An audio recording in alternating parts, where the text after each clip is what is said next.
नमस्कार. मी अभिषेक कर्णिक आणि आपण बघत आहोत अभिषेक कर्णिक ऑफिशियल. आज आपण बोलणार आहोत India versus England second test match which was played at Edgbaston Birmingham. India won the match by 336 runs. Foreign सॉईलवरचा आत्तापर्यंतचा आपला सगळ्यात मोठा विजय आहे. आणि बॅटिंग परफॉर्मन्सच्या बाबतीत म्हणाल तर आपल्या बॅट्समनने एक सॉलिड परफॉर्मन्स दिलेला आहे. Captain leading from the front. First इनिंगमध्ये त्यांनी 269 स्कोअर केला आहे. त्याच्यानंतर सेकंड इनिंगमध्ये 161 स्कोअर केला. जडेजाकडनं ही दोन्ही इनिंग्समध्ये चांगलं कॉन्ट्रीब्युशन मिळालेलं आहे. 89 अँड 65 रन्स रिस्पेक्टिव्हली. जयस्वालनी पहिल्या इनिंग्समध्ये 87 रन्स मारलेले आहेत. वॉशिंग्टन सुंदरनेही फर्स्ट इनिंगमध्ये अबव 40 रन्सचं कॉन्ट्रीब्युशन दिलेलं आहे. आणि सेकंड इनिंग्समध्ये म्हणाल तर के एल राहुलचं कॉन्ट्रीब्युशन होतं. अबव 50 रन्स त्यांनी मारले. रिषभ पंतचं कॉन्ट्रीब्युशन होतं. आणि फर्स्ट मॅचमध्ये जो लोअर ऑर्डर कोलॅप्स झाला होता तो कोलॅप्स आपल्याला या सेकंड टेस्ट मॅचमध्ये बघायला मिळाला नाही. त्यामुळे एक चांगली टोटल फर्स्ट इनिंगमध्येही आपण उभी करू शकलो आणि सेकंड इनिंगमध्येही आपण एक मोठा टार्गेट इंग्लंडला देऊ शकलो. आणि as far as India's bowling is concerned, Bumrah was absent. Mohammed सिराजवर ही सगळी जबाबदारी होती आणि त्यांनी उत्कृष्टपणे त्यांनी ती जबाबदारी पार पाडली. फर्स्ट इनिंगमध्ये त्यांनी 6 विकेट काढल्या आणि सेकंड इनिंगमध्येही चांगली बॉलिंग टाकली त्यांनी. आणि मोस्ट इम्पॉर्टंट ज्यांनी सगळ्यांना सरप्राईज केलं तो म्हणजे आकाशदीप. डेब्युटंट होता आणि त्यांनी ज्या प्रकारे बॉलिंग टाकली सगळेच मॅच बघणारे जे प्रेक्षक होते, इव्हन कॉमेंटेटर्स होते, ते सगळे खूप इम्प्रेस झाले त्याच्यापासून. पहिल्या इनिंगमध्ये त्यांनी 4 विकेट काढल्या. सेकंड इनिंगमध्ये त्यांनी 6 विकेट काढल्या. आणि इंग्लंडची जी टॉप ऑर्डर कोलॅप्स जो आहे तो आकाशदीपमुळेच झाला. त्यामुळे त्या परफॉर्मन्सबद्दल त्याला क्रेडिट द्यायलाच पाहिजे. मॅच विनिंग परफॉर्मन्सच होता त्याचा जवळजवळ. आणि आता आपण इंग्लंडच्या बाबतीत बोलूया तर England they remain unchange. First test match ते जिंकलेले होते तर ऑब्व्हियसली त्यांनी काही चेंजेस केल्या नाही. ते gone with the same playing 11. आणि त्यांची बॉलिंग साईड तर पहिल्या मॅचमध्ये तशी फारशी काय स्ट्रॉंग वाटली नाही. आणि आपण तसंही बघायला गेलं तर चांगला स्कोअर आपण अबव 400 रन्स फर्स्ट इनिंगमध्ये स्कोअर केलाच होता आणि सेकंड इनिंग्समध्येही अबव 300 रन्स आपण स्कोअर केला होता.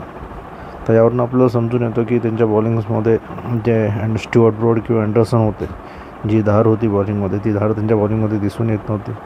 आणि आता सेकंड टेस्ट मॅचमध्ये तसंही झालं. इंडियन बॅट्समन पूर्णपणे हवी झाले त्यांच्या बॉलिंगवर आणि एक चांगला स्कोअर इंडियाने उभा केला. आता फर्स्ट इनिंगमध्ये जेव्हा इंग्लंड बॅटिंगला आले त्यानंतर ते एक चांगला स्कोअर उभा करतील असं वाटलं होतं. पण इंडियन बॉलर्सने खूप चांगला परफॉर्मन्स केला. 84 फॉर 5 इंग्लंडची पोझिशन होती फर्स्ट इनिंगमध्ये. त्यानंतर इंग्लंड बिलो 200च्या ऑल आऊट होईल फर्स्ट इनिंगमध्ये असं वाटलं होतं. पण विकेटकीपर जेमी स्मिथ आला क्रीजवर आणि त्याचे प्लॅन्स काही वेगळेच होते. त्यांनी काउंटर अटॅक चालू केला आणि त्याच्याबरोबर हॅरी ब्रूक होता, तोही अटॅकिंग बॅटिंग करतो. आणि दोघांनी मिळून इंडियाची बॉलिंगची अक्षरशः पिसं काढली. त्या जेमी स्मिथने 80 बॉलमध्ये 100 रन ठोकले आणि हॅरी ब्रूकनेही 100 रन्स त्यांनी पण त्याची सेंचुरी कंप्लीट केली. तर दोघांनी मिळून 300 रन्सच्या अबव पार्टनरशिप केली आणि ही खूप मोठी पार्टनरशिप होती. आणि आपल्याला असं वाटलं होतं की कदाचित फर्स्ट मॅचसारखं आता सेकंड टेस्ट मॅचमध्येही इंग्लंड आपल्या जो स्कोअर आहे त्या स्कोअरच्या आसपास पोचेल. पण तसं झालं नाही. जशी याची हॅरी ब्रूकची विकेट पडल्यानंतर जेमी स्मिथला फारसा असा सपोर्ट मिळाला पाहिजे होता लोअर ऑर्डरकडनं, तो सपोर्ट तसा मिळाला नाही. आणि तो नंतर शेवटी एकाएकी राहिला आणि अबव 180 रन्स जेमी स्मिथने स्कोअर केले आणि इंग्लंड टीम ऑल आऊट झाली. इंडियाला फर्स्ट इनिंगमध्ये 180चा लीड मिळाला. That was a very handful lead. आणि तो हँडफुल लीड जो आहे तो घेऊनच इंडिया पुढे सेकंड इनिंग्सला बॅटिंगला आली. आणि सेकंड इनिंग्समध्ये पण इंडियन बॅट्समनने टॉप परफॉर्मन्स केला. पहिल्या मॅचमध्ये तर आपण बघितलंच असेल की आपली जी टॉप ऑर्डर होती ती तर चांगली खेळलीच होती, पण लोअर ऑर्डरकडनं काही कॉन्ट्रीब्युशन होत नव्हतं. पण आता या सेकंड टेस्ट मॅचमध्ये तसं काही झालं नाही. टॉप ऑर्डरने त्याचा परफॉर्मन्स केलाच होता आणि लोअर ऑर्डरकडनंही परफॉर्मन्स मिळाला. फक्त the only person I believe who missed out is Karun Nair. म्हणजे या पिचवर तरी करुण नायरकडनं मोठा स्कोअर व्हायला पाहिजे होता. त्याला सुरुवात पण चांगली मिळाली होती आणि चांगली सुरुवात मिळाल्यानंतर आपण एक मोठी स्कोअरची अपेक्षा करतो. तसं 30-35 रन मारून असं काय म्हणजे तुम्हाला परत चान्स मिळेल असं होत नाही. तर आय थिंक थर्ड टेस्ट मॅचमध्ये परत एखादी ऑपॉर्च्युनिटी त्याला अजून देण्यात येईल, कारण का त्याने स्लिप्समध्ये फिल्डिंग चांगली केली आहे आणि थोडा बॅटिंगमध्ये ओके वाटत होता तो. पण मोठा स्कोअर व्हायला पाहिजे. असं मोठा स्कोअर नाही झाला तर जास्त वेळ त्याला प्लेइंग 11मध्ये परत घेण्याचे चान्सेस दिसत नाही. आणि अजून एक चेंज अपेक्षित आहे नेक्स्ट मॅच जी आता लॉर्ड्समध्ये होणार आहे. दोन चेंजेस आपल्याला अपेक्षित. द फर्स्ट चेंज तर ऑब्वियसली द प्रसिद्ध कृष्णन आहे. त्यांची बॉलिंग तर काहीच इफेक्टिव्ह वाटली नाही. म्हणजे कुठेही म्हणजे आता आपण एक नवीन बॉलर तो आकाशदीपसारखा येतो. तो प्रॉपर लाईन अँड लेंथ जी पकडतो आणि इंग्लिश कंडिशन्समध्ये जे आपल्याला टप्पा ज्या एक ठराविक एरियामध्ये टाकायला पाहिजे तर तो हे करू शकतो. तर प्रसिद्ध कृष्णनकडनं पण आपल्याला अपेक्षा होती. पण त्याने फर्स्ट टेस्ट मॅचप्रमाणे सेकंड टेस्ट मॅचमध्येही प्रभावी मारा काही केला नाही. तर ऑब्वियसली आता थर्ड टेस्ट मॅचमध्ये बुमरा जो आहे तो परत येईल आणि त्यामुळे प्रसिद्ध कृष्णनला बाहेर बसावं लागेल. आणि one more change is Nitish Reddy. Nitish रेड्डीला ॲज अ ऑलराऊंडर म्हणून घेतात, पण तो I don't think is a match winning allrounder कोणाला म्हणतो आपण? ऑलराऊंडर जडेजा आहे. हा जडेजा कसं एक प्रॉपर ऑलराऊंडर आहे, जो म्हणजे त्याचा जो स्किल सेट आहे, बॅटिंग असो बॉलिंग असो, त्या दोन्ही स्किल सेटने तो मॅच जिंकून देऊ शकतो. त्याला आपण प्रॉपर ऑलराऊंडर म्हणतो. तर तसं मला नितीश रेड्डीमध्ये तसं काही दिसून येत नाही का बॅटिंग ॲज अ बॅट्समन म्हणून पण काय आपल्याला तो मॅच जिंकून देईल, का ॲज अ बॉलर म्हणून पण तो त्याच्याकडनं मॅच जिंकून देईल, असं काही त्याच्याकडनं दिसून येत नाही. I think is an average player. तर मला फारसं काय त्याच्याकडनं पण अपेक्षा नाही आहे. आणि लॉर्ड्समध्ये माझ्या मते त्याच्याऐवजी एक तर तुम्ही इथं पिचचे कंडिशन्स बघा. जर स्विंग बॉलिंग फास्ट बॉलिंगला जर हेल्पफुल असतील तर अर्शदीप सिंगला खेळवायला पाहिजे. लेफ्ट आर्म सीम आहे, स्विंग आहे and it will be very helpful at the Lord's. आणि इन केस जर तुम्हाला वाटत असेल की it's not that much of a grass cover तर तुम्ही कुलदीप यादवला खेळवायला काही हरकत नाही.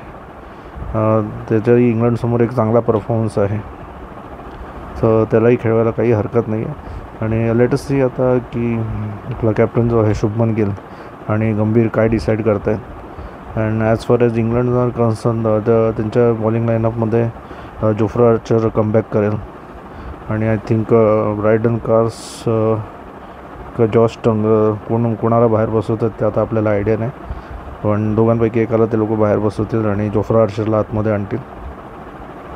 आणि बॅटिंग लाईनअप तर त्यांची सेम राहील. आता त्यात काही चेंजेस होतील असं मला वाटत नाही. इन केस कोणी इंज्युर्ड झालं किंवा तर अनफिट असेल तर what ever it might be, so it will be the same side. आणि मुख्य म्हणजे आता बेन स्टोक्स काय करतो आहे. समजा इन केस तो परत टॉस जिंकला तर तो what is going to do, is going to field first काही कोणाकडं बॅट फर्स्ट.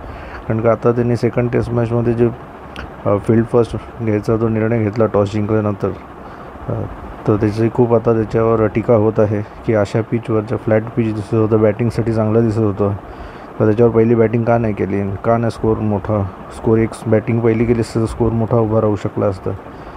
पण तो आपण बघतो की बेन स्टोक्स जो आहे तो त्याच्या काही ठराविक त्याची एक खेळण्याची वेगळी शैली आहे, त्याची कॅप्टनशिप करण्याची पण एक वेगळी शैली आहे आणि त्याप्रमाणेच एक जातात. आता बॅसबॉलसारख्या ज्या गोष्टी आहेत तर तो एक त्याचं एक आपण म्हणतो प्रत्येक कॅप्टनचं एक वे ऑफ थिंकिंग असतं. तर ते जोपर्यंत रिझल्ट येतात तोपर्यंत तुमची तारीफ होते आणि मग एकदा तुमचं रिझल्ट तुमच्या विरोधात जायला लागतो तेव्हा मग तुम्हाला लोक बोलायला लागतात. पण अशा गोष्टी होत असतात. पण शेवटी कॅप्टनला ही हॅज टू गो विज on instinct and at the end of the day he is the person who is going to answer the everything. I mean every buckets brickbats तर त्याला घ्यावंच लागणार आहे कॅप्टन म्हणून.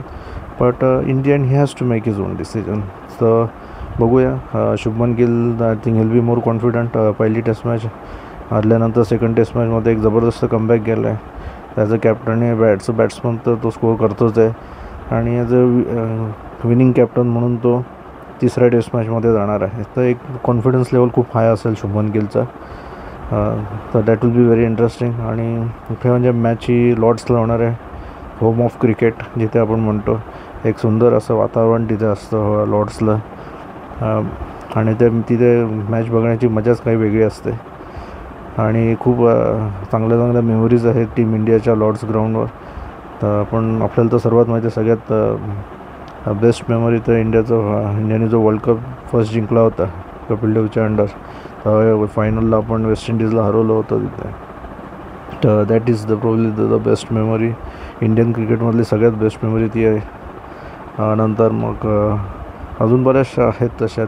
त्यातले एक नॅटवेस्ट ट्रॉफीमध्ये जे फायनलला आपण अबाउट 300 रन्स आपण चेस केले होते, जेव्हा अराऊंड 120च्या आसपास 5 विकेट आपल्या गेल्या होत्या आणि मोर दॅन 200 रन्स अजून आपल्याला स्कोर करायचे होते आणि सगळ्यांनी आशा सोडल्या होत्या.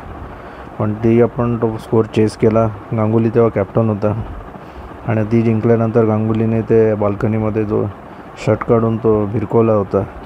तर ती अजून म्हणजे एक जे म्हणतात लॉर्ड्सचं ते आता जो टूर गाईड असतो, त्या टूर गाईडमध्ये ही साधारणतः या सगळ्या गोष्टी अशा सांगितल्या असतात. तर जेव्हा इंडियन्स येतात त्यांना ह्या गोष्टी अशा सांगितल्या जातात. तर इट्स व्हेरी इंटरेस्टिंग. आणि बघूया ते मजा येईल. खरी टेस्ट मॅच बघायला मजाच वेगळी असते, रेड बॉल क्रिकेट.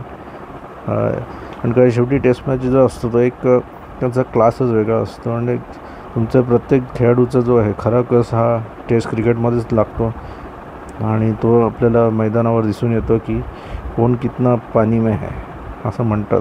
ते रेड बॉल क्रिकेटमध्ये टेस्ट मॅचमध्ये दिसून येतं. त्यामुळे त्याची बघण्याची मजाच वेगळी असते. So let us see. तिसरी टेस्ट मॅच आता 10 जुलैला स्टार्टच होणार आहे. दोन्ही सेकंड आणि थर्ड टेस्ट मॅचमध्ये जास्त गॅप नाही आहे. थोडी गॅप असायला पाहिजे, कारण का माझ्या मते की काही प्लेयर्स एखादी मॅच खेळताना इंज्युर्ड होतं तर त्यांना रिकवर होण्यासाठी पण टाईम मिळाला पाहिजे. तर विदिन असं 3-4 दिवसाच्या स्पॅनमध्ये लगेच दुसरी टेस्ट मॅच ठेवणं हे चुकीचं आहे. मिनिमम 6 दिवसाची तरी एका टेस्ट मॅचमध्ये गॅप असायला पाहिजे. विदिन 2 टेस्ट मॅचमध्ये असे 6 दिवसाची गॅप असायला पाहिजे. बट त्या 2 फिक्चर्स ज्या आहेत, दोन्ही बोर्ड मिळून काय फिक्चर्स डिसाईड करतात.